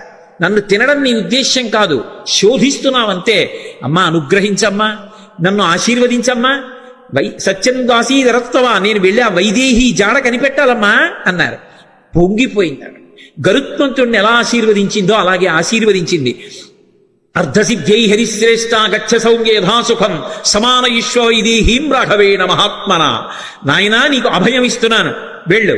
సంతోషంగా బయలుదేరి వెళ్ళి సీతమ్మ జాడ కనిపెట్టి సీతారాముల్ని కలిపినవాడు హనుమా అనేటటువంటి అద్భుతమైన కీర్తిని పొందు అంది. సుందరకాండకున్న గొప్పతనం ఏమిటో తెలుసా? అక్కడ మైనాకుడు పైకొచ్చాడు. ఆయన ఏమి హనుమ ఆతిథ్యం పుచ్చుకోలేదు. పుచ్చుకోకుండా ఇలా ముట్టుకుని వెళ్ళిపోయారు. వెళ్ళిపోగానే పైకి తేలి ఉన్నాడు కదూ, ఇంద్రుడు వచ్చాడు. ఇంద్రుడు రాగానే తన రెక్కలు తరిగేస్తాడనుకున్నాడు మైనాకుడు. ఆయన అన్నాడు, వచ్చి చూసి, హిరణ్యనాభ శైలేంద్ర పరితిష్టోస్మితే భృజం అభయంతే ప్రయచ్ఛామి తిష్ట సౌమ్య యథాసుఖం అన్నాడు. ఓ మైనాకుడా, నాకు తెలుసు నువ్వు సముద్రంలో ఉన్నావని, ఎప్పుడో అప్పుడు పైకొస్తావు, నీ రెక్కలు తరిగేద్దాం అనుకున్నాను. కానీ రామకార్యం మీద వెడుతున్న హనుమకి ఆతిథ్యం ఇవ్వడానికి నీ రెక్కలు తెగిపోయినా పర్వాలేదని పైకొచ్చావు ఇవ్వాల. నీకు అభయం ఇస్తున్నాను, నీ రెక్కలు తరగను, నువ్వు అలాగే సంతోషంగా కూర్చో, నీ జోలికి రానని వెళ్ళిపోయాడు. మీరు గమనించండి, రామకార్యం మీద వెడుతున్న వాడికి మాట సాయం చేస్తే సంపాతికి కాలిపోయిన రెక్కలు వచ్చాయి. రామకార్యం మీద వెడుతున్న వాడికి గుక్కెడు మంచినీళ్లు ఇవ్వలేదు, తాగలేదు. తాగమని అడిగినందుకు గాను ఉత్తర క్షణంలో ఉన్న రెక్కలు నిలబడ్డాయి భద్రంగా. రామ కథకి సుందరకాండకి ఉండేటటువంటి శక్తిని చెప్పకుండా చెప్తారు మహర్షి. ఇక్కడికి వచ్చేటప్పటికి సురసని దాటి ముందుకెళ్ళిపోతున్నారు. సురస అంటే ఎవరో కాదు, సంసారమే సురస. సంసారాన్ని దాటడం కాదు సుందరకాండ తత్వంగా చెప్పినప్పుడు. సంసారంలోకి ప్రవేశించనంటే కుదరదు. సంసారంలో ప్రవేశించకుండా నేను ఏదో అలా ఉండిపోతానండి అంటే అకస్మాత్తుగా కామము ధర్మమును విడిచి కాటు వేసిందా జారి కింద పడిపోతాడు. కామమునకు అర్థమునకు ధర్మం ఇచ్చి ధర్మము చేత కట్టు వెయ్యాలి. కట్టు వేసి సంసారమునందుండి సంసారమునకు అంటుకోకుండా సంసారాన్ని పరిశీలించి సంసారమునకు నమస్కరించి సంసారము యొక్క అనుగ్రహంతో వైరాగ్యాన్ని పొంది కొబ్బరి పెంకు కట్టుకున్న కొబ్బరి కురిడి అయిపోయిన తర్వాత విడిపోయినట్టు సంసారము నుండి విడివడాలి. అలా విడివడేటటువంటి ప్రజ్ఞ ఏది ఉందో అది సంసారములోకి వెళ్ళి పైకి రావడం, ఆ ప్రజ్ఞని ఆవిష్కరించడం, సురస నోట్లోకి వెళ్ళి పైకి రావడం. కాబట్టి మహానుభావుడు మనకి మార్గాన్ని నేర్పి, ఇది కదా సుందరకాండని పేరు పెట్టడానికి మహర్షి ఎంచుకున్నటువంటి అన్వయ క్రమం. లోపలికి వెళ్ళి పైకొచ్చారు, సురస ఆశీర్వచనం పొందారు, మరికొంచెం ముందుకెళ్ళారు. వెళ్ళేటప్పటికీ అకస్మాత్తుగా ఆయన యొక్క గమనం కుంటుపడిపోయింది. ముందుకు వెళ్ళలేకపోతున్నాను, నన్ను ఏదో మహాభూతం ఆపేసింది, నా గమనం కుంటుపడిపోయింది, నా శక్తి క్షీణించిపోయింది, ఎందువలన అని చూశారు. చూసేటప్పటికీ వక్త్రం ప్రసారయామాస పాతాళాంతర సన్నిభౌ, ఒక పెద్ద ప్రాణి ఒకటి నీళ్లల్లో పడుకుని ఉంది. అది దానికి ఒక లక్షణం ఉంది. ప్లవమానంతు తం దృష్ట్వా సింహికా నామరక్షసి మనసా చింతయామాస ప్రవృద్ధా కామరూపిణి. ఇది మీరు జాగ్రత్తగా గమనించాలి. కిష్కింధకాండలో దక్షిణ దిక్కు కెడుతున్నప్పుడు వానరులందరినీ పిలిచాడు సుగ్రీవుడు. ఆయన్ని వాలి వెంట తరిమినప్పుడు భూమండలం అంతా తిరిగాడు. అందుకని ఆయనకి తెలుసు ఎక్కడే ఉందో. అన్ని దిక్కులకి వెళ్ళిన వాళ్ళకి చెప్పాడు. తూర్పు దిక్కు కెడితే ఏముంటుందో చెప్పాడు, ఉత్తరాన్ని చెప్పాడు, పశ్చిమం చెప్పాడు, దక్షిణం చెప్తూ మిగిలిన దిక్కులలో సముద్ర గర్భంలో రాక్షసులు ఉంటారు పురుషస్వరూపంతో. దక్షిణ దిక్కున ఉండేటటువంటి సముద్రంలో రాక్షసి ఉంటుంది, స్త్రీ. ఆమె పేరు అంగారిక అని చెప్పాడు. అంగారిక అన్న మాటకు అర్థం ఏమిటో తెలుసా? అంగములను శోషింప చేయగలిగినటువంటి విద్యుత్ సంబంధమైనటువంటి అగ్నిస్వరూపం. అందుకే సింహస్వరూపంగా ఉంటుంది. సింహిక స్త్రీవాచకం. అది పడుకునుంది, దానికి ఒక శక్తి ఉంది. అది చూసిందనుకోండి, ఆ చూసిన శక్తి చేత ఆపేస్తుంది, అవతల వాళ్ళ యొక్క శక్తి తనకి లాగేస్తుంది. అంత గొప్ప శక్తి సింహికది. అది లాగేసింది హనుమ యొక్క శక్తిని. ఆయన శక్తి కుంటుపడిపోయింది, ముందుకు వెళ్ళలేకపోయారు. ఆగిపోయి కిందకి చూశారు. ఏమి ఆపింది నన్ను అని చూశారు. ఒక్కసారి ఊర్ధ్వమూల మధశ్చైవా వీక్షమాణస్తత కపి దదృశీస మహత్సత్వా ఉద్దితం లవణాంభసి తదృష్ట్వా చింతయామాస మారుతిం వికృతానినం కపిరాగేన కదితం సత్వమద్భుత దర్శనం. ఓసారి కిందకి చూశారు, పైకి చూశారు, పక్కలకి చూశారు, నీటిలోకి చూశారు. పెద్ద నోటితోటి మహాప్రాణి ఒకటి పడుకునుంది. గమనించారు. ఓ, దీని గురించే సుగ్రీవుడు బయలుదేరే ముందు చెప్పాడు. ఒక మహాప్రాణి దక్షిణ సముద్రంలో కనపడుతుందని చెప్పాడు. అది పైన వెడుతున్న వాణ్ణి కూడా దూరం నుంచి చూసి కూడా వాడి శక్తిని లాగుతుందని చెప్పారు. ఇదేనమాట. దీన్ని ఉపేక్షించకూడదు. ఇది చంపే లక్షణం ఉన్నది. సురస సంపద ప్రవేశించి బయటికి వెళ్ళొచ్చు, అనుగ్రహించడానికి వస్తుంది. సంసారం చంపేయడానికి రాదు. సంసారాన్ని సక్రమంగా వినియోగించుకోగలిగిన వాడు ధర్మం చేత అర్ధకామములను ముడివేసి చక్కటి వైరాగ్యాన్ని పొంది వానప్రస్థుగా మిగిలిపోయి ఈశ్వరుడికి దగ్గరవుతాడు. సంసారాన్ని ఉపయోగించుకోలేని వాడు సంసారం పెట్టిన పరీక్షకి లొంగలేక ఇది నేననుకుని బరువు పెంచుకుని సంసారమునందు మగ్నుడైపోతాడు. తట్టుకోగలిగిన వాడు సంసారంలోకి వెళ్ళి కామాన్ని అర్థాన్ని ధర్మంతో ముడిసి తరిస్తాడు. అందుకని అది పరీక్షిస్తుంది, అది అనుగ్రహిస్తుంది. అందుకు నమస్కరించారు. సింహిక అనుగ్రహించదు, చంపేస్తుంది. అందుకని దీన్ని విడిచిపెట్టకూడదనుకున్నారు. వక్త్రం ప్రసారయామాస పాతాళాంతర సన్నిభం సంక్షిప్య ముహురాత్మానం నిష్పపాత మహాబల. ఒక్కసారి శరీరం పెంచారు, మళ్ళీ సురస పెంచినట్టే సింహిక కూడా పెద్ద నోరు తెరిచింది. చూశారు. ఒక్కసారి మళ్ళీ చిన్న రూపాన్ని పొంది లోపలికి వెళ్ళిపోయారు. సమస్త భూతములు భయపడ్డాయి. అమ్మో అది మింగేస్తుందని వెళ్ళిపోయి సింహకి యొక్క మర్మావయవములు ఎక్కడ ఉన్నాయో చూశారు. మర్మస్థానములు, ప్రాణములు దేని మీద ఆధారపడి ఉంటాయో వాటిని మర్మస్థానములు అంటారు. అటువంటి మర్మస్థానములను చూశారు. ఆ గుండె, ఊపిరితిత్తులు అటువంటి వాటిని తుంచేశారు. తుంచేసి చటుక్కన పైకొచ్చారు. ఆ ప్రాణి నీటి మీద తేలిపోయి మరణించింది. చాలా సంతోషం అనుకున్నారు. పైనుంచి దేవతలు, గంధర్వులు, మహర్షులు అందరూ పుష్పవృష్టి కురిపించారు. ఆ సింహికా రూపం చెనకగలదా? అందుకే అది ఆయన చేత సంహరింపబడింది. సంహరించే వాటిని, ప్రమాదములు తెచ్చే వాటిని కూడా నిలబెట్టగలిగిన ప్రజ్ఞ కలిగినటువంటి మహాపురుషులు ఈ దేశంలో ఉన్నారనడానికి రామాయణం ప్రబల సాక్ష్యం.